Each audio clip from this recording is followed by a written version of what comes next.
இரவில் ரேடியம் ஒளி போல் ஒளிரும் கண்களை நீங்கள் பார்த்ததுண்டா? வணக்கம் மக்களே, இது 60 நாட்கள் 60 உண்மைகள் ராஜபாளையம் நாய்கள் பற்றி டே 14. கடந்த 13 வீடியோக்களுக்கு உங்களிடமிருந்து நல்ல வரவேற்பு கிடைத்துக் கொண்டு வருகின்றது.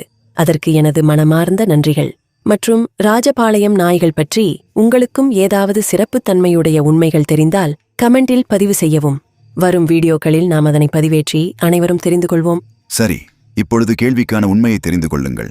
ராஜபாளையம் நாய் கண்களின் கருவிழியில் இரவில் ரேடியம் போல் ஒளிரும் சிறப்புத்தன்மையுடையது. பொதுவாக நாய்களின் கண்கள் இரவில் ஒளிர்வதற்கு அவற்றின் விழித்திரைக்கு பின்னால் உள்ள டபேட்டும் லூசைடம் எனப்படும் சிறப்பு பிரதிபலிப்பு அடுக்கு காரணமாகும். இது ஒரு கண்ணாடி போல செயல்பட்டு குறைந்த வெளிச்சத்தையும் பிரதிபலித்து நாய்கள் இருட்டில் சிறப்பாக பார்க்க உதவுகிறது. இந்த அடுக்கு ஒளியை மீண்டும் விழித்திரைக்கு அனுப்புவதால் கண்கள் பளபளப்பாக தோன்றும். இந்த ஒளிரும் திறன் இன்னும் ஒரு சில நாய்கள், பூனைகள் மற்றும் ஒரு சில விலங்கினங்களுக்கும் இருக்கின்றது. அடுத்த பதிவில் சந்திப்போம். நன்றிகள்.